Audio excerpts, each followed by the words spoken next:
जयपुर के जमवारामगढ़ से बड़ी खबर मिल रही है, जहां कलयुगी पिता के द्वारा 18 माह के पुत्र की हत्या का मामला सामने आया है। कलयुगी पिता ने पुत्र को अपने ही खेत के बोरवेल में डाल दिया। लगातार 15 घंटे ऑपरेशन के बाद शव का रेस्क्यू किया गया। एसडीआरएफ और सिविल डिफेंस की टीमों को रेस्क्यू में सफलता मिली। दोनों टीमों ने ज्वाइंट ऑपरेशन चलाकर बच्चे के शव का रेस्क्यू किया। एसडीआरएफ और सिविल डिफेंस की टीमों का 15 घंटे तक लगातार ये रेस्क्यू ऑपरेशन चला। सुबह 4:30 बजे टीमों को इस रेस्क्यू ऑपरेशन में सफलता मिली। शव को एम्बुलेंस की सहायता से उपजिला अस्पताल की मोर्चरी में रखवाया गया है। शव के ऊपर मिट्टी होने से रेस्क्यू ऑपरेशन में समय लगा, लेकिन कलयुगी पिता की ये बेहद निर्दयी और निर्मम करतूत, अपने ही बेटे को बोरवेल में डाल दिया। एसडीआरएफ की टीम को एक लंबा समय लगा रेस्क्यू करने में। लगातार 15 घंटे तक ऑपरेशन चलाया गया, जिसके बाद शव का रेस्क्यू किया गया। एसडीआरएफ सिविल डिफेंस की टीमों को सुबह 4:30 बजे ये सफलता मिली। 15 घंटे लगातार ये रेस्क्यू ऑपरेशन चला है। सुबह 4 बजे 4:30 बजे टीमों को सफलता मिली। शव को फिलहाल एम्बुलेंस की सहायता से उपजिला अस्पताल की मोर्चरी में रखवाया गया है। शव के ऊपर मिट्टी आ जाने से रेस्क्यू ऑपरेशन में समय लगा। जयपुर के जमवारामगढ़ से इस वक्त की ये बड़ी खबर। कलयुगी पिता के द्वारा महज 18 महीने के पुत्र की हत्या का ये सनसनीखेज मामला सामने आया है। पिता ने अपने ही पुत्र को, जो कि महज 18 महीने का था, बोरवेल में डाल दिया। खबर पर ज्यादा जानकारी के लिए हमारे सहयोगी दीपक हमारे साथ जुड़ गए। दीपक, इस मामले के बारे में पूरी जानकारी आपसे चाहेंगे कि कैसे एक पिता इतना निर्दयी हो सकता है। लेकिन फिलहाल एक बार दर्शकों को बता दें कि एक कलयुगी पिता द्वारा अपने महज 18 महीने के बच्चे को बोरवेल में डालने का ये पूरा मामला 15 घंटे तक एसडीआरएफ और सिविल डिफेंस की टीम के द्वारा रेस्क्यू ऑपरेशन चलाया गया और उसके बाद 4:30 बजे शव जो है बच्चे का वो बरामद हुआ। फिलहाल उपजिला अस्पताल की मोर्चरी में शव को रखवाया गया है। 15 घंटे के रेस्क्यू ऑपरेशन के बाद एसडीआरएफ और सिविल डिफेंस की टीम को ये सफलता मिली।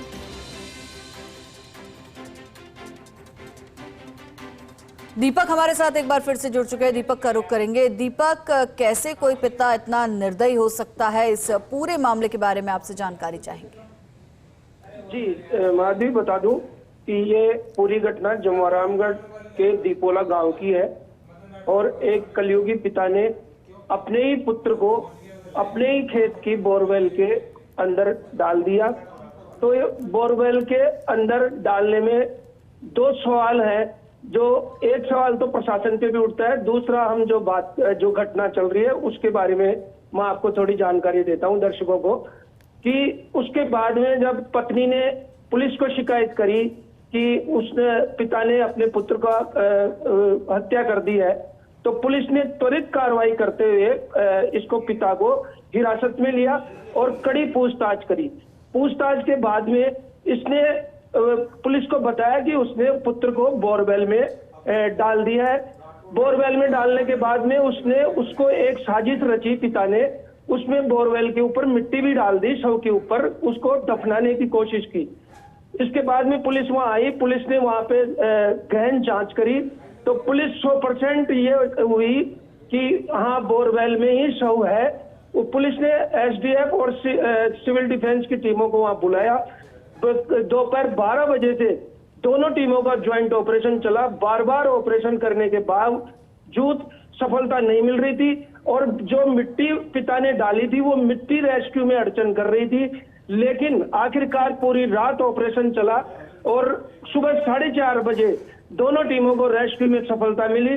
उसके बाद शव को एम्बुलेंस की सहायता से जमवारामगढ़ उपजिला अस्पताल की मोर्चरी में रखवाया गया है और वहां पे पूरी रात लोग भीड़ इकट्ठी रही। क्षेत्रीय विधायक भी वहां पहुंचे, अपोजिशन के जो जमवारामगढ़ के पूर्व विधायक हैं गोपाल मीणा भी वहां पहुंचे, तहसीलदार भी वहां मौजूद रहे, पुलिस प्रशासन भी वहां मौजूद रहा और काफी मशक्कत के बाद में टीमों को एक सफलता मिली है और लगातार 15 घंटे ऑपरेशन चला है, उसके बाद सफलता मिली है। जी, अब उम्मीद यह है कि पुलिस जल्दी ही इस पूरे प्रकरण का खुलासा करेगी, मौत के कारणों का खुलासा करेगी कि कैसे हत्या करी, क्यों करी।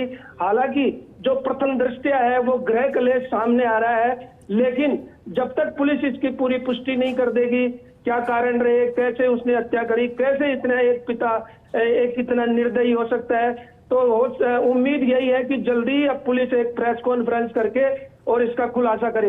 दूसरे सवाल की जो मैं बात कर रहा हूँ माधवी, वो ये है कि अभी करीब 6-7 महीने पहले जब ये बोरवेल में गिरने की घटनाएं सामने आ रही थी तो जिला कलेक्टर ने एक अभियान चलाया था और ग्राम स्तर पर कमेटियां बनाकर जितने भी खुले मुंह के कुएं और बोरवेल थे उनको बंद करने की बात थी और एक अभियान के रूप में इसे चलाया गया था।